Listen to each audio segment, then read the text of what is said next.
Started with a dog. That's how all of this began.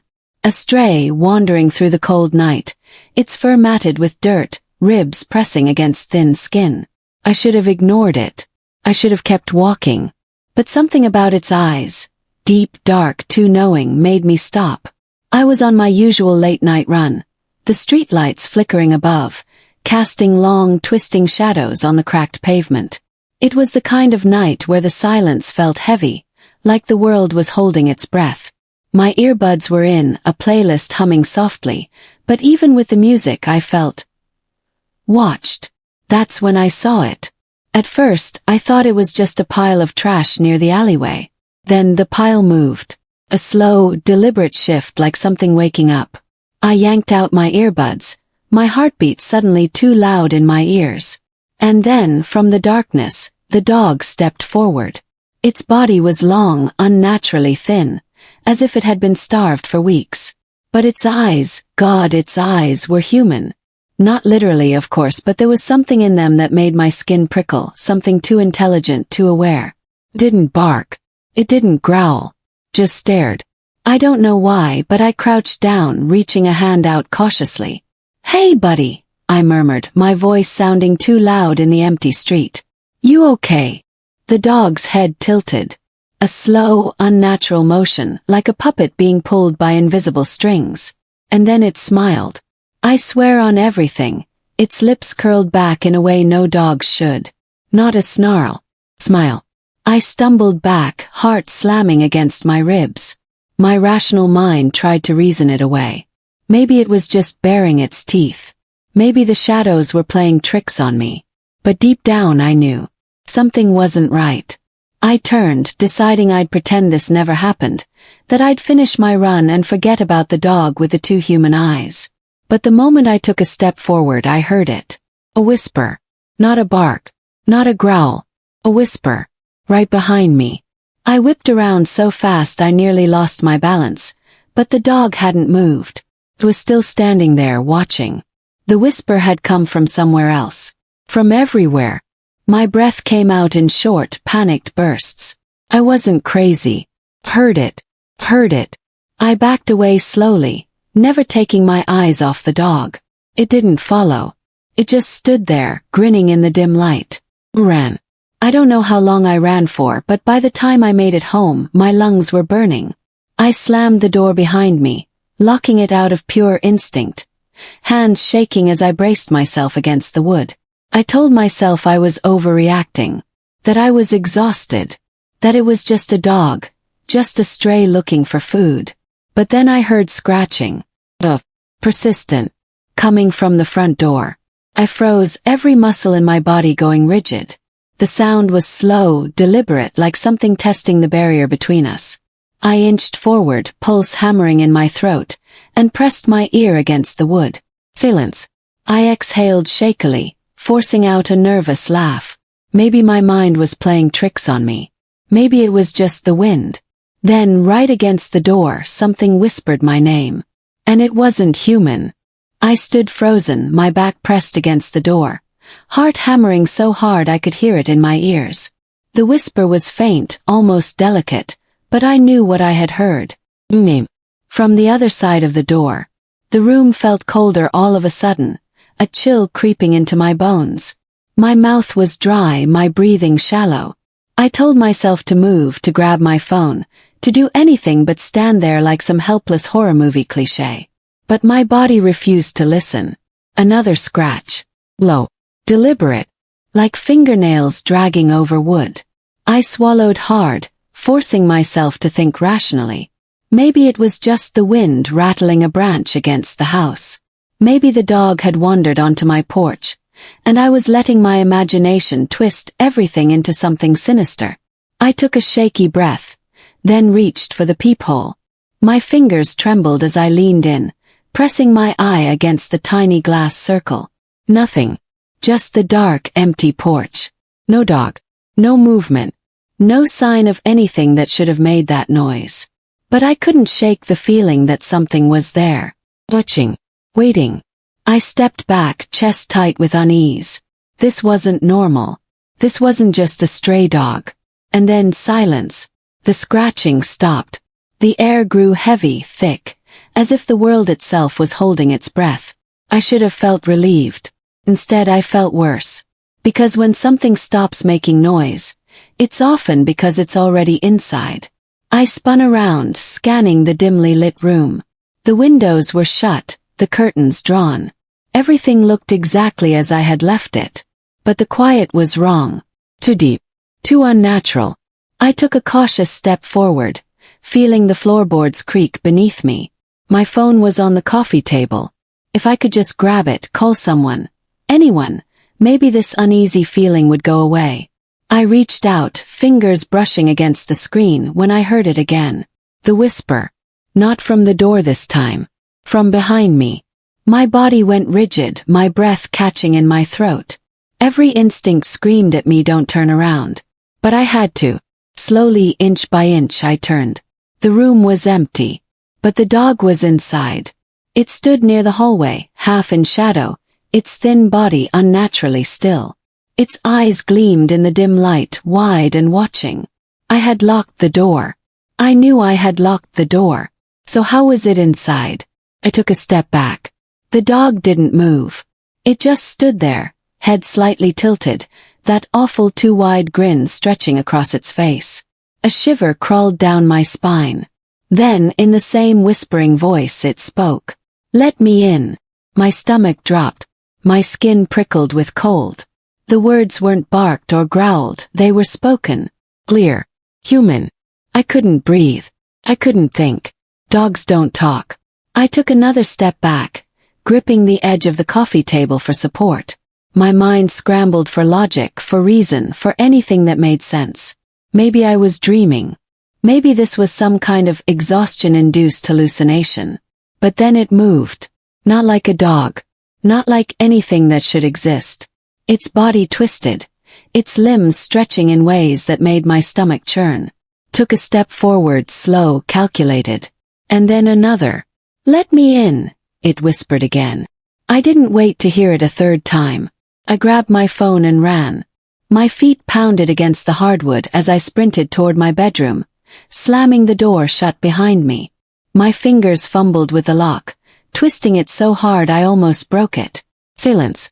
I pressed my back against the door, gripping my phone like a lifeline. My breathing was ragged, my pulse a wild drumbeat in my ears. I needed to call someone. The police. Animal control. Who the hell do you call when a thing that looks like a dog but isn't a dog breaks into your house? My hands shook as I unlocked my phone, but the moment the screen lit up, my stomach dropped. No signal. Not a single bar. No Wi-Fi. The room suddenly felt smaller, the walls pressing in. I stared at the screen, willing the signal to come back. Nothing. And then, click. The sound of a door unlocking. I went still, my blood turning to ice. I had locked my bedroom door. Slowly, ever so slowly, I turned my head toward the knob. It was moving, turning, unlocking. My breath hitched. I took a step back, my mind racing. There was no one else in the house. No one else should be able to turn that knob. But it was turning. And then, with a slow, dreadful creak, the door began to open. I didn't think. I just ran. Darting across the room, I threw open the window and climbed out onto the small ledge just below. Cold night air hit my face as I scrambled onto the roof, my bare feet stinging against the rough shingles. I didn't stop. I didn't look back. I climbed down as fast as I could, heart pounding so loud I thought it would burst from my chest. My feet hit the ground and I took off running. I didn't know where I was going. I didn't care. I just knew I had to get away. As I ran down the empty street, lungs burning, I risked one last glance over my shoulder. My bedroom window was open, and standing there watching me was the dog. Still smiling, still whispering. Even from a distance, I could hear the words. Let me in. The night air was sharp against my skin as I ran. My mind screamed for answers, but none of them made sense. What had I just seen? What had I just heard?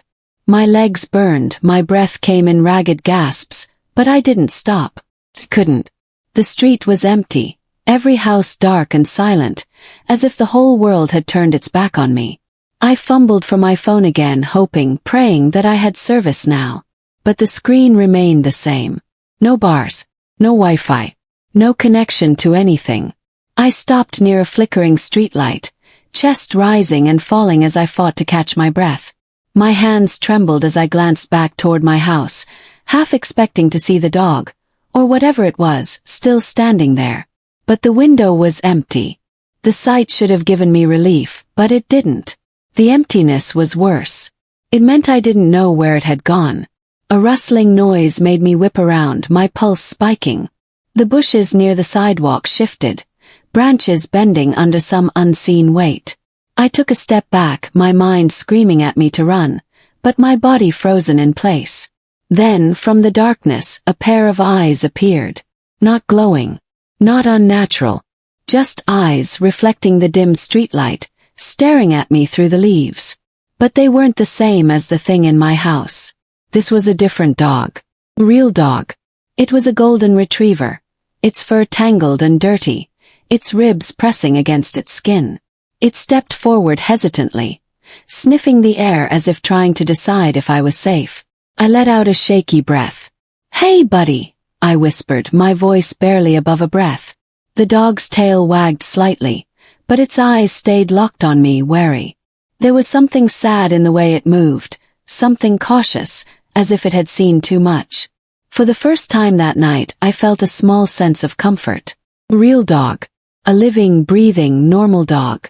I knelt down, extending a hand, but the retriever hesitated, glancing past me toward my house. Its ears flattened, and a soft whine escaped its throat. That's when I knew. I'd seen it too. My stomach twisted. I turned slowly, following the dog's gaze. The house was still dark, the window still open. No movement, no sound. But something was wrong. A door. I had left through the window. I had locked the front door. But now it was wide open. A black void yawning into the house, waiting. The retriever let out a low growl, stepping closer to me. Its body was tense, muscles tight, ready to bolt if needed. Felt the same. I wasn't going back in there. Not alone. I glanced down at the dog. "You don't belong to anyone, do you?" I murmured. It didn't respond, of course, but it didn't run either. Just stood there watching, waiting. I swallowed hard and looked at my house again. The open door. The silent windows. It was daring me to come back. The whisper from earlier echoed in my mind. "Let me in." Well, I took a step back. Then another. The retriever followed, staying close to my side. Didn't bark. Didn't whimper. It just moved with me, as if it understood exactly what I was feeling. Then, just as I reached the edge of my driveway, I heard something inside. Single sharp click. The front door had shut. I nearly stumbled backward, my throat tightening. I hadn't touched it. No wind had blown through. But the door had closed. A cold dread slithered down my spine. Was it still in there? Was it leaving? Or was it never really inside to begin with? I clenched my fists, my nails digging into my palms. Every logical part of me said to run, to leave, to never set foot in that house again. But where would I go? I couldn't call for help. I had no proof of what I saw. And worst of all, I didn't even know what it was. The retriever nudged my leg, breaking me from my thoughts. Its eyes were still locked on the house, its ears twitching at every small noise. Then, from down the street something moved. Shadow. Not from the house. Not from the trees. It was standing beneath another streetlight, just barely out of focus. I squinted, my heart hammering again. It was a person. Or at least I thought it was. Motionless. They were watching me. I sucked in a breath, my body stiff. My instincts told me to run again, but my legs refused to move. The retriever growled softly, its hackles rising. Whoever, or whatever, was standing under that streetlight made no move to approach. They just stood there, a dark outline against the flickering light. Then, as if they knew I was staring, they took a slow step forward. I turned and ran. I didn't care where. I didn't care how far. The retriever kept up beside me, paws hitting the pavement as we sprinted down the street, away from the house, away from the shadow, away from everything that didn't make sense. My lungs burned, my throat raw, but I didn't stop. Not until the streetlights grew fewer. Not until the houses thinned out. Not until the whisper reached me again. But this time it wasn't from the house. It was everywhere. Let me in. The whisper crawled under my skin, curling around my thoughts like cold fingers. It wasn't coming from one place anymore. It was everywhere, woven into the wind, echoing from the empty houses, slipping through the cracks of the night itself. I kept running, feet slamming against the pavement, lungs screaming for air. The retriever stayed beside me, its breath hot and fast, matching my pace. Neither of us dared to look back. But I could feel it. Something was behind me. Not just the shadow beneath the streetlight. Not just the thing in my house. Something worse. The night stretched on, the road feeling endless, each house we passed blending into the next. I didn't know where I was going, only that I had to get away. But no matter how far I ran, that whisper never faded. Let me in. I stumbled, nearly falling, but caught myself at the last second. The retriever whined and nudged my leg, urging me forward. I gritted my teeth and pushed on, my vision blurring from exhaustion. Then, just ahead, I saw something that made my breath catch. Gas station. The fluorescent lights buzzed weakly, casting a sickly yellow glow onto the pavement. It looked deserted, the parking lot empty, the store windows dark. But it was a place. Real place. Somewhere safe. I sprinted the last stretch, nearly collapsing as I reached the door. My hands slammed against the glass, and to my relief, it wasn't locked. I yanked it open and stumbled inside, the retriever right behind me. The door swung shut, and for the first time the whispering stopped. Silence. Heavy. Like the world itself had been holding its breath. I stood there, bent over, gasping for air, my whole body shaking. The retriever paced near my feet, its tail low, ears twitching at every tiny noise. The store was mostly dark, the only light coming from the buzzing refrigerators in the back. Shelves stood half empty, a few scattered items left behind, bags of chips, dusty candy bars, bottled water. I took a slow step forward. Hello! My voice came out hoarse, barely above a whisper. No answer. I moved cautiously, my footsteps muffled by the linoleum floor. The retriever stayed close, its body tense. Something felt wrong. It wasn't just the emptiness. It was the stillness. Like the whole store had been abandoned in the middle of a moment, frozen in time. A single can of soda sat on the counter near the register. But there was no clerk. No sign of anyone. I reached for my phone again, my fingers fumbling to unlock it. Still no signal. No Wi-Fi. Then, just as I was about to put it away, I noticed something on the screen. A new notification. One I hadn't seen before. New voicemail. Unknown number. My pulse quickened. My thumb hovered over the message. Every instinct told me not to listen. But I had to. Tapped it. Raised the phone to my ear. And the moment the message played, my stomach turned to ice. Breathing. Shallow. Ragged. Let me in. I ripped the phone away, my breath catching. My skin prickled with cold. That voice. It wasn't distorted. It wasn't static-filled. It was close. Too close. I slowly turned my head toward the store entrance, dread curling in my gut. The door. It was open. Not all the way. Just slightly. Cracked. But I knew I had shut it. I stood frozen, my whole body tense. The retriever growled low in its throat, staring at the doorway, fur bristling. The air shifted. Shadow moved outside. Not fast. Not sudden. Just a slow, deliberate shift in the darkness beyond the glass. Something was there. Watching. Waiting. The retriever took a step forward, muscles coiled, ready to lunge. But I reached down, gripping its collar. 'Cause I knew. Whatever was out there. It wasn't just waiting. It was inviting itself in. The door creaked. Single slow inch. And from the darkness, that whisper returned. Let me in. The door creaked another inch. The sound cut through the silence, sharp and deliberate, like the edge of a blade sliding across stone. My grip on the retriever's collar tightened. My breath caught somewhere in my throat. The shadow outside didn't move. It just stood there, shifting slightly like it was leaning closer, listening. The retriever let out a deep, guttural growl.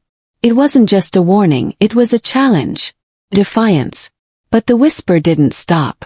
It curled through the air, wrapping itself around my thoughts like smoke.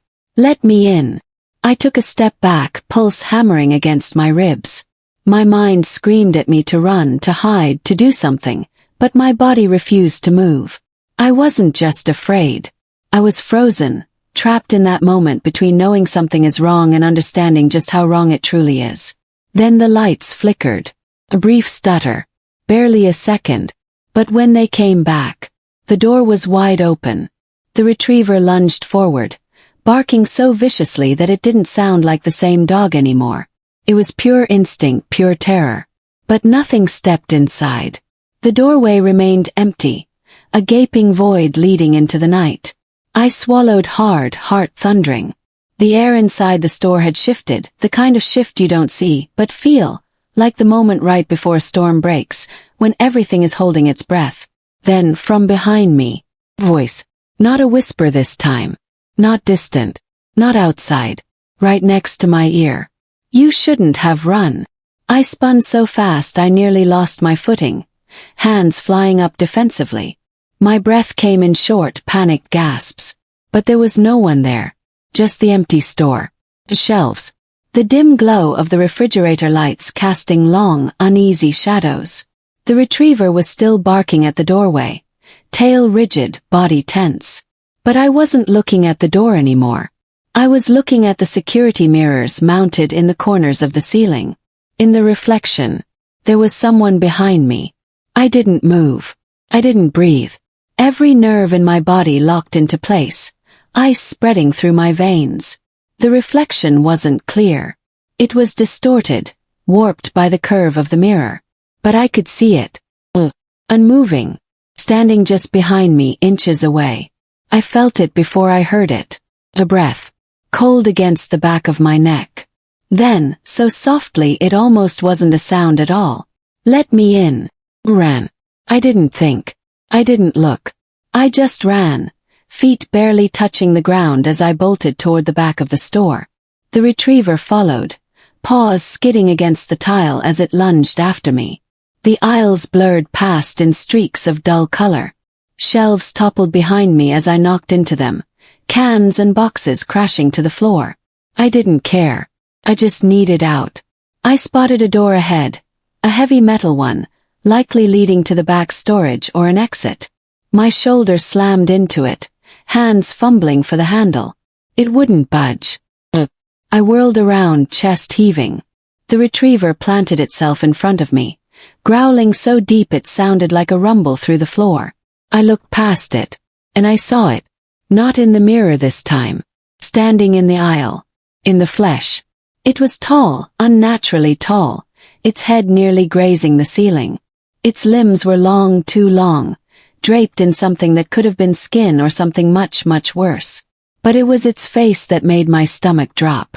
Because it didn't have one. Not really. Just a stretched-out suggestion of features, like someone had smeared a person's face onto wet canvas. Eyes that weren't eyes. A mouth that wasn't a mouth. And yet when it spoke, "You let me in." I slammed my fists against the door, desperate. My vision blurred with panic. The retriever was barking, snapping, standing its ground. The thing didn't move toward me, just smiled. Or at least its mouth stretched. The lights flickered again, plunging the store into bursts of darkness. Every time they flashed back on, the thing was closer. One aisle away. Then half an aisle. The lights went out completely. Total, suffocating blackness. And in the dark, right next to my ear, the whisper returned. Let me in. The darkness swallowed everything. My breath came in shallow gasps. My body pressed against the locked door. I couldn't see the retriever anymore, but I could hear it, low, guttural growls cutting through the silence. My pulse pounded in my ears, each beat counting down to something I didn't understand, something I wasn't ready for. Then the whisper came again, right against my ear. "Let me in." The retriever lunged. A snarl ripped through the air, followed by the sound of something slamming against the ground. A sickening crack. A guttural, inhuman noise. Then silence. My stomach twisted. I reached out blindly, searching, desperate. "Buddy!" My voice barely came out. The darkness felt endless. The air was thick, wrong. And then, just as suddenly as it had vanished, the light snapped back on. The retriever stood there, chest heaving, its teeth bared for bristling. But the thing, it was gone. Or at least it looked gone. The aisles were empty. No sign of the too-tall figure. No shadows stretching unnaturally. Just overturned shelves, scattered food, and the flickering hum of the store lights. I swallowed, forcing down the terror gripping my throat. My hand shook as I reached for the doorknob again. This time it turned. The heavy metal door groaned open, revealing a narrow hallway leading to another exit. Fresh air. Way out. I bolted, the retriever right at my side. My feet hit the pavement behind the gas station, my lungs gulping in the cold night air. The wind howled, distant and empty. I didn't stop running until I reached the main road. Then finally I turned back. The store sat there, quiet. Nothing moved. Nothing followed. It was just a lonely gas station under the buzzing glow of streetlights. But something still felt wrong. The retriever was staring at me. Its ears perked. Its eyes locked onto mine with something I couldn't place. Not fear. Not relief. Something else. Slowly it stepped forward. And that's when I noticed. Its shadow wasn't moving with it. Froze. My breath hitched. My own shadow stretched behind me under the streetlight, shifting naturally as I turned my head. But the retriever's stayed still. Completely still. Like it wasn't a shadow at all. The retriever let out a small whimper, but it wasn't coming from the dog. It was coming from behind me. I didn't have time to turn. The last thing I felt was cold breath against the back of my neck. And the last thing I heard, "You already let me in." The cold breath sent a shock through my body, every nerve screaming at me to run, to fight, to do something.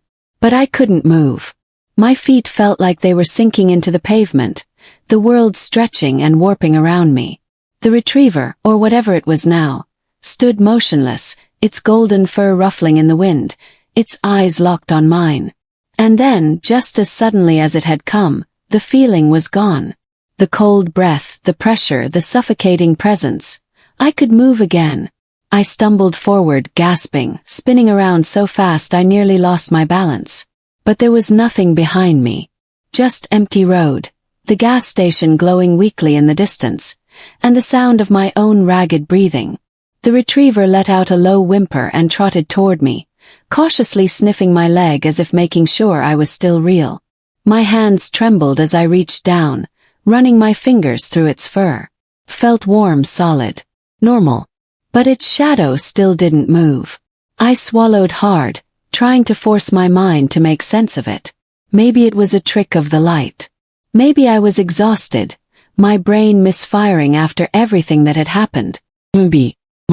I couldn't lie to myself. Something had changed. I had let something in. I forced my legs to move one step, then another until I was walking.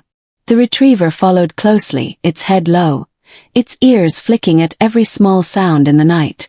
We needed to get away from that store, from that road, from whatever had been inside. The town was quiet as I made my way back toward my house. Too quiet. Even at this hour there should have been something. A passing car, the hum of distant voices, the occasional bark of a dog. But there was nothing. Just silence pressing in around me like a weight.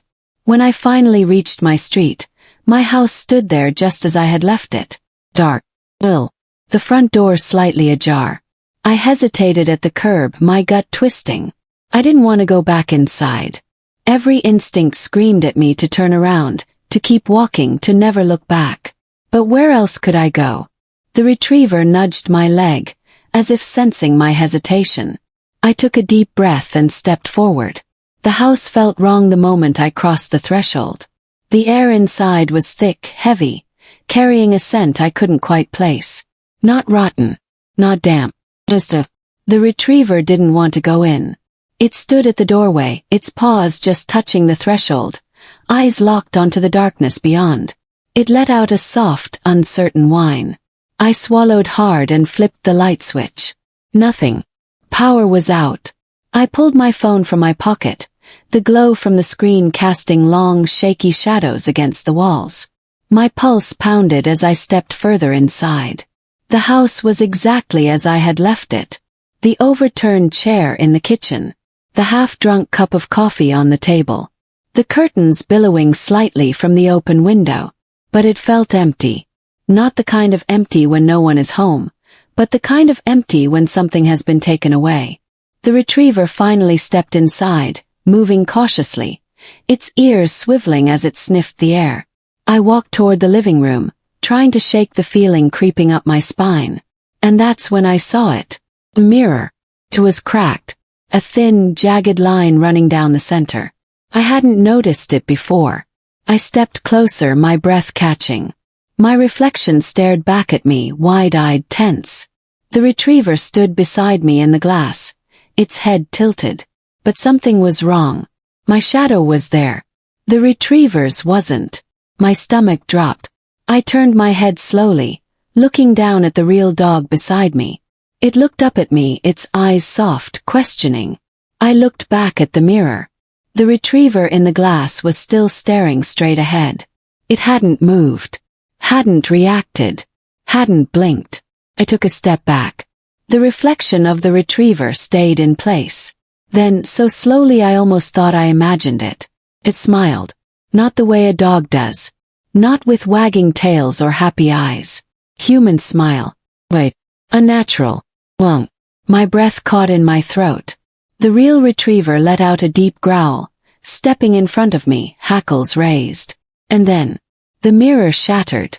Glass exploded outward, shards flying across the room. I flinched, shielding my face as a gust of cold air rushed past me, howling like a dying breath. The retriever barked, lunging forward, at nothing.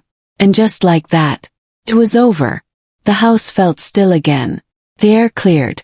The weight pressing against my chest lifted. I looked at the remains of the mirror, my heart still hammering. The reflection was gone. Just broken glass and empty space. I exhaled shakily, running a hand down my face. The retriever stepped closer, pressing its warm body against my leg. I looked down at it. A shadow was back. A long, slow breath escaped me. I didn't know what had happened, what I had let in, what it had wanted. But whatever it was gone. I didn't sleep that night. I stayed on the floor, the retriever curled up beside me, its breathing slow and steady. My mind replayed everything. The whispers, the shadow, the thing in the gas station. By the time the sun started to rise, I made a decision, packed a bag. By noon I was gone. I didn't care where I was going. I just knew I couldn't stay. As I drove away, the retriever curled up in the passenger seat, its head resting on my lap. I dared one last glance in the rearview mirror. The house sat there quiet and still. And in the window, just for a second, I thought I saw someone watching, smiling. But when I blinked, there was nothing there, just empty space. I gripped the wheel tighter and kept driving. I didn't look back again.